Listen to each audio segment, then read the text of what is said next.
Hello everyone, अगर आपको मेरा ये वीडियो पसंद आया तो इस वीडियो को लाइक कीजिएगा, इसको ज़्यादा से ज़्यादा शेयर कीजिएगा और मेरे चैनल को सब्सक्राइब कीजिएगा। हेलो एवरीवन, इस पर्टिकुलर वीडियो के अंदर हम बात करेंगे इंग्लिश का जो टेंस है उसके बारे में, और उसके अंदर टेंस का जो सबसे पहला जो टॉपिक है जो प्रेजेंट टेंस के बारे में है, उसके अंदर प्रेजेंट सिंपल जो है वो उसको यहाँ पर हम इस पर्टिकुलर वीडियो के अंदर डिस्कस करेंगे। उसके अंदर जो प्रेजेंट सिंपल है उसके जो क्या उसका रूल है, वो क्या कहाँ पर उसको क्यों कहा जाता है कि ये प्रेजेंट सिंपल है, किस वजह से और किन किन केसेस में इसको प्रेजेंट सिंपल माना जाएगा। फिर उसके बाद प्रेजेंट सिंपल के एग्जाम्पल्स भी देखेंगे और कितने टाइप के सेंटेंस है जो प्रेजेंट सिंपल के अंदर बन सकते हैं। तो उसके बाद में हम इसके अंदर बाकी के जो टेंस है उसको बाद के वीडियो में हम डिस्कस करेंगे। तो लेट्स स्टार्ट द वीडियो। सबसे पहले टेंस। टेंस क्या होता है? टेंस एक तरीके से वो चीज़ होती है जो कोई टाइम ऑफ एक्शन बताता है कि कोई भी एक्शन जो है, कोई कार्य है, वो किस टाइम पर हुआ है, किस समय पर हुआ है।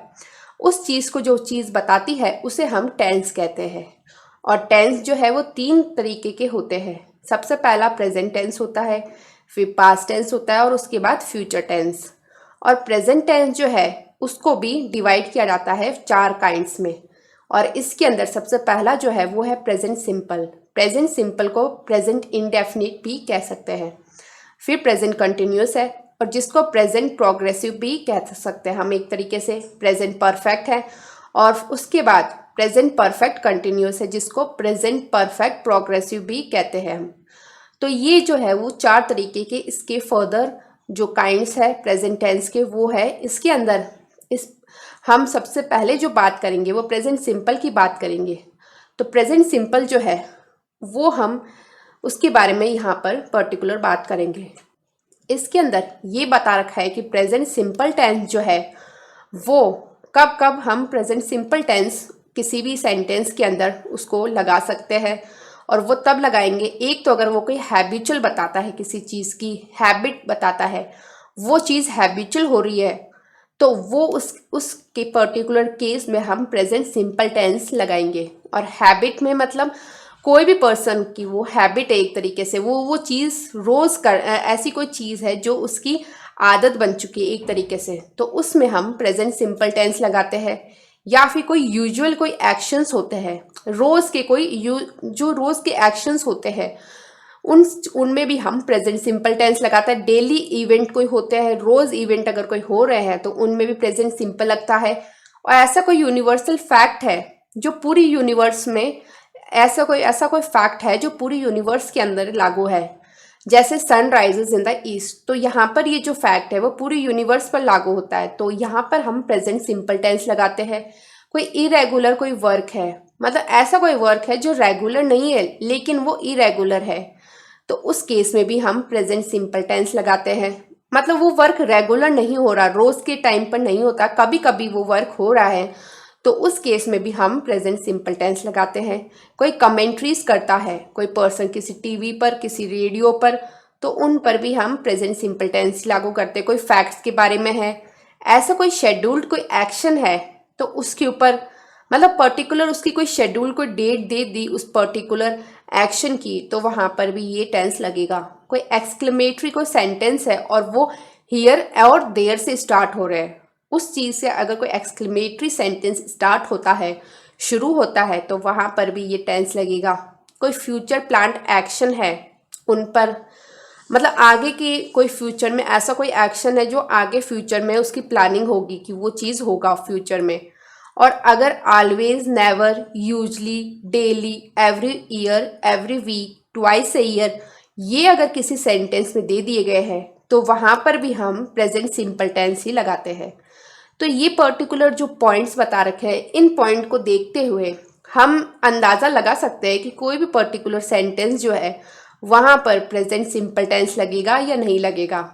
तो इन पर्टिकुलर जो ये पॉइंट्स है इनको हम देखकर एक तरीके से इसके बारे में अनुमान लगा सकते हैं।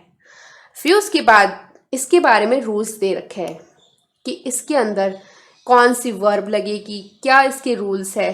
तो सबसे पहले जो इसमें बता रखा है वो ये बता रखा है कि इसमें फर्स्ट फॉर्म जो वर्ब की होती है या कोई बेस वर्ब जो है वो मेन वर्ब होगी इसमें सेंटेंस में। जो फर्स्ट फॉर्म होती है वर्ब की वो यहाँ पर मेन वर्ब होती है इसके सेंटेंस के अंदर। और बेस फॉर्म ऑफ वर्ब किसको बोलते हैं? जो वर्ब की फर्स्ट फॉर्म है, जैसे स्पीक, वॉश, सिंग, गो एक्सेट्रा। तो मतलब ये जो वर्ब है इन्हें हम फर्स्ट फॉर्म वर्ब कहते हैं, और ये जो है वो यहाँ पर प्रेजेंट सिंपल में लगती है। मतलब ये जो फर्स्ट फॉर्म है, सबसे पहली जो फॉर्म वर्ब की होती है वो इस पर्टिकुलर टेंस में लगती है। और अगर कोई सब्जेक्ट है और वो क्या है? वो आई है, और आई भी कौन सा है? फर्स्ट पर्सन सिंगुलर है। या वी है, और वी क्या है? वो फर्स्ट पर्सन प्लूरल है। और यू क्या है? यू सेकंड पर्सन सिंगुलर है। तो उस केस में, या फिर यू अगर सेकंड पर्सन प्लूरल है, और दे या सीता या राम और वो थर्ड पर्सन प्लूरल है, तो उन सब में जो बेस फॉर्म ऑफ वर्ब है, वर्ब की फर्स्ट फॉर्म, वो यहाँ पर यूज़ होगी। इन सब केसेस के अंदर वर्ब की फर्स्ट फॉर्म यूज़ होगी। और अगर कोई सब्जेक्ट जो है वो ही है, शी है, इट है, सीता है, राम है, और वो थर्ड पर्सन सिंगुलर है, तो जो वर्ब की जो बेस फॉर्म है, वर्ब की फर्स्ट फॉर्म, वो लगेगी और उसके साथ एस या ईएस लगेगा। तो ये तभी लगेगा अगर ही, शी, इट, सीता, राम या थर्ड पर्सन सिंगुलर है, तो उस केस में वर्ब की फर्स्ट फॉर्म और एस या ईएस लगेगा। वरना बाकियों में जो है वो सिर्फ वर्ब की फर्स्ट फॉर्म लगेगी। जैसे अगर आई सब्जेक्ट में है और वो फर्स्ट पर्सन सिंगुलर होता है, वी है वो क्या है? वो प्लूरल है फर्स्ट पर्सन, और यू सेकंड पर्सन सिंगुलर है। और यू जो दूसरा है जिसमें सेकंड पर्सन वो प्लूरल है, या फिर दे, सीता या राम और वो थर्ड पर्सन प्लूरल है, तो उन सब में वर्ब की फर्स्ट फॉर्म ही लगेगी। लेकिन अगर वो सिंगुलर है, ये थर्ड पर्सन जो ही है, शी है, इट है, सीता, राम, तब उनके साथ फर्स्ट फॉर्म के साथ में एस और ईएस भी जुड़ जाएगा। अगर सिंगुलर वर्ब बनानी है थर्ड पर्सन की, तो ये सारे चेंजेस करने पड़ेंगे जो बेस फॉर्म है उस वर्ब का, उसके अंदर जो ये सिंगुलर जो थर्ड पर्सन की जो है ना, ये ही, शी, इट, सीता, राम वाली, जिसमें हम एस ईएस लगा रहे हैं वर्ब की फर्स्ट फॉर्म के साथ, तो इसके अंदर सिंगुलर वर्ब बनाने के लिए ये सारे चेंजेस हमें करने पड़ेंगे। तो सबसे पहले जो चेंज है वो है कि अगर कोई वर्ब है और वो क्या है? वो अल्फ़ाबेट पर ख़त्म हो रही है, और वो अल्फ़ाबेट क्या है? वो सी एच है, एस एच है, एस एस है, एक्स है, जेड है या ओ है, और उसके बाद में ई एस हमें लगाना पड़ेगा। मतलब ऐसे कोई अल्फ़ाबेट है तो वो उस वर्ब के ख़त्म होने पर है। जैसे गो है, तो गो के अंदर ओ अल्फ़ाबेट है, ये ख़त्म हो रही है वर्ब, तो इसके लास्ट में ओ अल्फ़ाबेट है। तो इसमें हमें अगर सिंगुलर वर्ब बनाने के लिए थर्ड पर्सन के लिए हमें क्या करना है? ई एस यहाँ पर जोड़ देना है। तो ई एस जोड़ने के बाद में ये गोज हो जाएगा।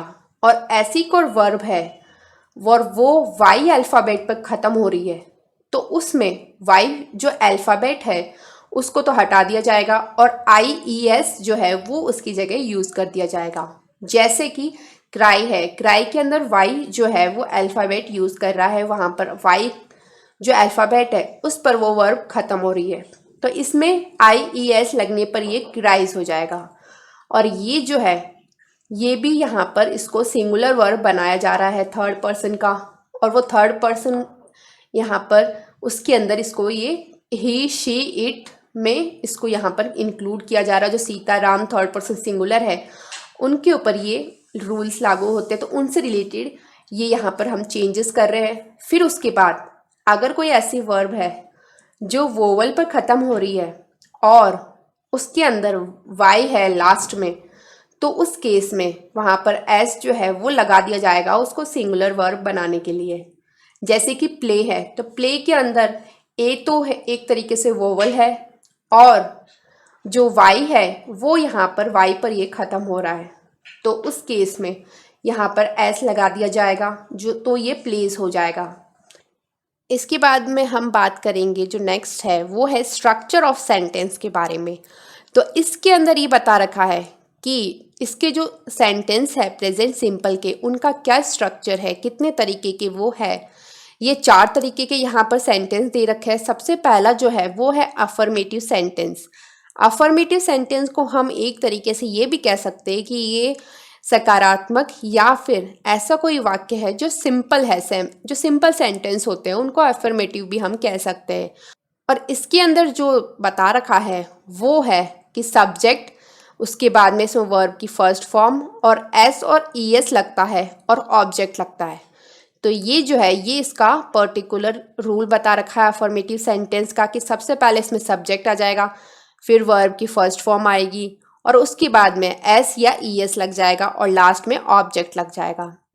इसमें जो इसका एग्जाम्पल है वो है ही gets up early in the morning. तो यहाँ पर गेट्स जो है वो वर्ब की फर्स्ट फॉर्म और एस ईएस लगने के बाद में इसके अंदर ये वर्ब लग गई है, एक तरीके से बेस फॉर्म जो वर्ब है वो। फिर उसके बाद नेगेटिव सेंटेंस। नेगेटिव सेंटेंस के अंदर क्या होता है, यहाँ पर सब्जेक्ट होता है और डू या डज होता है और नॉट होता है और प्लस वर्ब की फर्स्ट फॉर्म और ऑब्जेक्ट। तो ये जो स्ट्रक्चर है वो इसका नेगेटिव सेंटेंस का है। और इसमें सबसे पहले इसका सब्जेक्ट आएगा, फिर डू डज आएगा, फिर नॉट आएगा और वर्ब की फर्स्ट फॉर्म और ऑब्जेक्ट आएगा। और डू किन किन केसेस में लग सकता है, डू लगता है आई के साथ, वी के साथ, यू और दे। और ये सब प्लूरल नाउन्स है और प्लूरल जो सब्जेक्ट्स है वो होते हैं तब हम डू लगाते हैं। और डज हम तब लगाते हैं जब ही होता है, शी होता है, इट होता है। और ये सारे सिंगुलर नाउन्स होते हैं और सिंगुलर इनके सब्जेक्ट्स होते हैं। मतलब एक ही नाउन होता है और एक ही इनके सब्जेक्ट होते हैं, तो हम उस समय डज लगा देते हैं। और डू हम तब लगाते हैं जब बहुत सारे प्लूरल नाउन्स होते हैं, बहुत सारे नाउन्स होते हैं या प्लूरल सब्जेक्ट्स होते हैं तब। और इसका जो एग्जाम्पल है नेगेटिव सेंटेंस का वो है he does not get up early in the morning. तो ये जो है वो इसका एग्जाम्पल है। और फिर इंटरोगेटिव सेंटेंस है। इंटरोगेटिव सेंटेंस के अंदर डू और डज, डू या डज दोनों में से जो भी है वो पहले आता है, फिर सब्जेक्ट आता है, फिर वर्ब की फर्स्ट फॉर्म आती है और फिर उसके बाद ऑब्जेक्ट आता है। तो यहाँ पर जो ये डज है वो इसमें एग्जाम्पल में पहले आ गया, does he get up early in the morning. और ही जो इसका सब्जेक्ट है वो बाद में आया है और जो गेट जो इसका वर्ब है फर्स्ट फॉर्म वो इसके बाद में आया है और जो ऑब्जेक्ट है वो उसके बाद में, फिर वर्ब के बाद में ऑब्जेक्ट आ गया इसका जो है। फिर क्वेश्चन मार्क, लास्ट में इसमें क्वेश्चन मार्क आता है इंटरगेटिव सेंटेंस के अंदर। तो हम इंटरगेटिव सेंटेंस की पहचान एक तरीके से ये भी कह सकते हैं कि इनको क्वेश्चन जो मार्क जो लास्ट में सेंटेंस के है तो उन्हें हम इंटरगेटिव सेंटेंस कहते हैं। और फिर उसके बाद जो चौथा है इंटरगेटिव WHO फैमिली सेंटेंस। जो WHO फैमिली वाले जो सेंटेंस होते हैं उनको हम इंटरगेटिव सेंटेंस कहते हैं। WHO फैमिली वर्ड्स कौन कौन से होते हैं, इसमें होता है why, what, when, how, where, whom, who. तो ये जो जितने भी हैं वो WHO फैमिली वर्ड्स है। और WHO जो वर्ड है वो इसमें लगता है, फिर उसके बाद में इसमें डू या डज लगता है, फिर सब्जेक्ट लगता है, फिर वर्ब की फर्स्ट फॉर्म लगती है, फिर ऑब्जेक्ट और उसके बाद में क्वेश्चन मार्क। तो इसमें जो एग्जाम्पल है वो ये है कि where does John come from. इसके अंदर सबसे पहले जो WHO फैमिली वाले जो वर्ड्स है वेयर वो यहाँ पर पहले लगा, फिर डू डज में से डज लगा, फिर जॉन लगा जो सब्जेक्ट था, फिर वर्ब की फर्स्ट फॉर्म लगी जो कम था और फिर फ्रॉम जो ऑब्जेक्ट था और लास्ट में क्वेश्चन मार्क। तो ये यहाँ पर इसके अंदर लग गया। तो इसको यहाँ पर इस पर्टिकुलर इंटरोगेटिव जो WHO फैमिली सेंटेंस है इनके अंदर बेसिकली यही है कि यहाँ पर जो WHO फैमिली वर्ड्स होते हैं why, what, when, how, where, whom, who, ये सब लग जाते हैं पहले और उनके बाद में डू डज लगता है और उसके बाद में सब्जेक्ट लगता है, फिर वर्ब लगती है और ऑब्जेक्ट लगता है, फिर लास्ट में क्वेश्चन मार्क लगता है। तो ये इसके पर्टिकुलर एक तरीके से हम इसके कह सकते हैं कि इनको स्ट्रक्चर ऑफ सेंटेंस यहाँ पर इसके प्रेजेंट सिंपल के है। तो इन पर्टिकुलर सेंटेंस को हम कह सकते हैं कि ये प्रेजेंट सिंपल के अंदर आते हैं। और ये इसके 4 एक तरीके से पार्ट है और इनको हम अलग अलग बेसिकली बता सकते हैं क्योंकि इनके अलग अलग दे रखे हैं कि इसके अंदर कौन सा स्ट्रक्चर है, अफर्मेटिव में, नेगेटिव में क्या है, इंटरगेटिव में क्या है और इंटरगेटिव जो WHO फैमिली सेंटेंस होते हैं उनमें क्या है।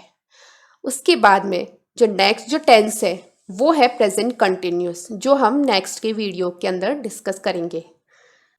अगर आपको मेरे इस वीडियो से कुछ भी अच्छा सीखने को मिला तो मेरे इस वीडियो को लाइक कीजिएगा, इससे ज़्यादा से ज़्यादा शेयर कीजिएगा और मेरे चैनल को सब्सक्राइब कीजिएगा। Thank you and stay tuned.